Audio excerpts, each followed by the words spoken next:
دستورنا القرآن وديننا الإسلام أركانه جليلة دعائم الفضيلة وَلَقَدْ يَسَّرْنَا الْقُرْآنَ لِلذِّكْرِ فَهَلْ مِن مُّدَّكِرٍ، اور بے شک ہم نے آسان کیا قرآن نصیحت کو، پھر ہے کوئی نصیحت پکڑنے والا؟ Our guide is the Quran, our religion is Islam. 5 noble pillars upholding what is virtuous. To make the testimony is the base of the faith, and the fast and the prayer, the pilgrimage and charity. سورۃ الاخلاص. اخلاص کا مطلب ہے purity.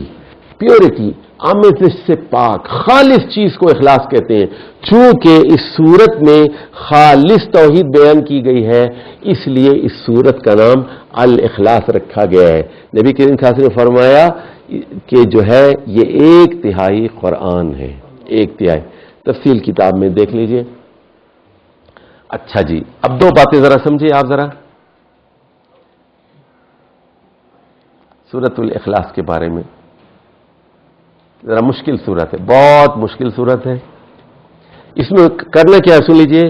احد کو جوڑنا ہے صمد سے، صمد کو جوڑنا ہے لم یلد ولم یولد سے، اور لم یلد ولم یولد کو جوڑنا ہے کفوا سے. یہ اگر سمجھیں گے تو سورت سمجھ میں آئے گی. نظم کلام کو سمجھنا ہے اس میں.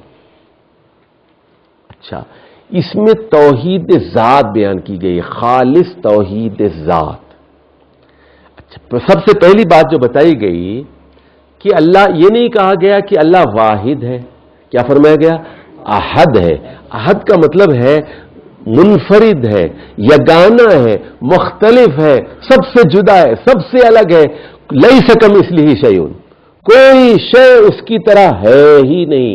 نہ وہ کسی انسان کی طرح ہے، جنات کی طرح ہے، نہ فرشتوں کی طرح ہے، نہ رسولوں کی طرح ہے، نہ پہاڑ کی طرح ہے، نہ سورج کی طرح ہے، چاند کی طرح ہے. احد ہے، لیس کمثلہ شیء. اچھا، اب دوسری بات سن لیجئے. صمد.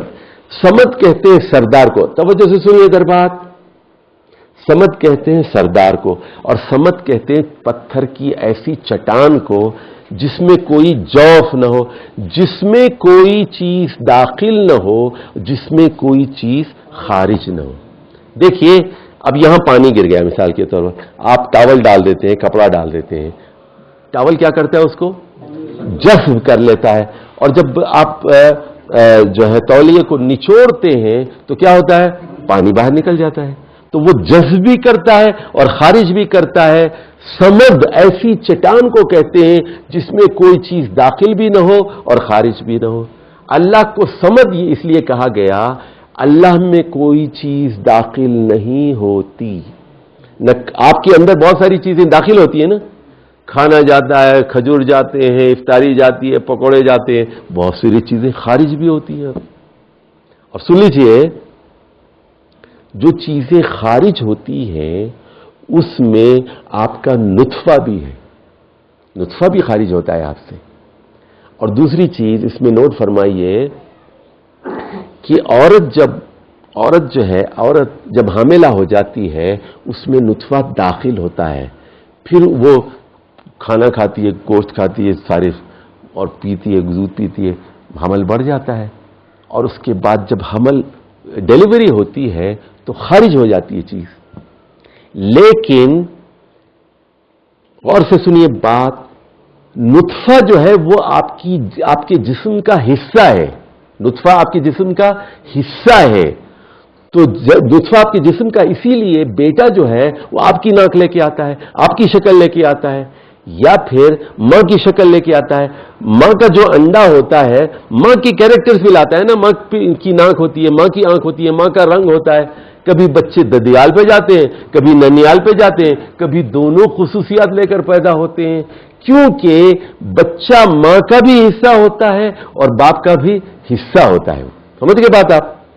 تو تو اللہ تعالیٰ کے اندر کوئی چیز داخل نہیں ہوتی، کوئی چیز خارج نہیں ہوتی. جو خارج نہیں ہوتی اس کی مزید وضاحت کی گئی، لم یلد، اس نے کسی کو جنا نہیں، اس کے اندر سے کوئی چیز نہیں نکلی. لم یلد، اس سے کیا بات ثابت ہوئی کہ اس کا کوئی بیٹا بھی نہیں ہے اور کوئی بیٹی بھی نہیں ہے، پوتا پوتی، یعنی نیچے نسب کا سلسلہ نہیں ہے. لم یولد جب کہا گیا اس کا مطلب یہ ہے اس کا نسب اوپر کی طرف بھی نہیں ہے، یعنی یہ کسی کے اندر سے نہیں نکلا. اللہ کسی کے اندر سے نہیں نکلا، کسی کے ماں کے پیٹ سے نہیں نکلا، کسی باپ کا وہ نطفہ نہیں ہے. لم یولد یعنی ثابت کیا ہوا؟ لم یلد ولم یولد سے ثابت کیا ہوا کہ اللہ کا نسب نیچے کی بھی طرف نہیں ہے، اوپر کی طرف نہیں ہے.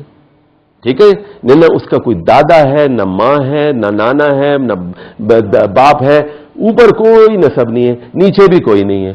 تو پھر اب جو ہے سائڈ پہ ہو سکتے ہیں نا. سائڈ پہ کون ہوتا ہے؟ بہن بھائی ہوتے ہیں جو آپ کے برابر ہوتے ہیں، پیرلل ہوتے ہیں. بیوی ہے، شوہر ہے، تو فرمایا ولم یکن لہ کفوا احد، اس کی کوئی بیوی بھی نہیں ہے، اس کا کوئی شوہر بھی نہیں ہے، اس کا کوئی ہم پلہ نہیں ہے، ہم رتبہ نہیں ہے، ہم مرتبہ نہیں ہے، ہم سر نہیں ہے، کوئی کف نہیں ہے اس کا کوئی کف نہیں ہے، اس کے برابر کوئی نہیں ہے، اور نہ کوئی بھائی، نہ کوئی بہن، نہ کوئی بیوی. تو یہ ہے خالص توحید ذات. اب آ جائیے ذرا ہم اور ایک طریقے سے اس کو سمجھنے کی کوشش کرتے ہیں. احد اور صمد کی دو مثبت صفات سے توحید ذات کی وضاحت. احد اور صمد، اور لم یلد ولم یولد اور ولم یکن لہ کفوا احد کی منسوب کردہ تین منفی صفات سے ذات باری تعالیٰ کی براءت. اور یہ مضمون ہے کس کا؟ حمد کا. اور یہ مضمون ہے کس کا؟ تسبیح کا. سمجھ گئے بات آپ؟ اور میں نے بتایا تھا کہ اللہ کی توحید صرف حمد سے مکمل نہیں ہوتی، اس کے لیے کیا ضروری ہے؟ تسبیح ضروری ہے. چلیے اب اس کے مرکزی مضمون پر آتے ہیں. حمد اور تنزیح پر مشتمل صفات سے اللہ تعالی کی خالص توحید ذات کی وضاحت.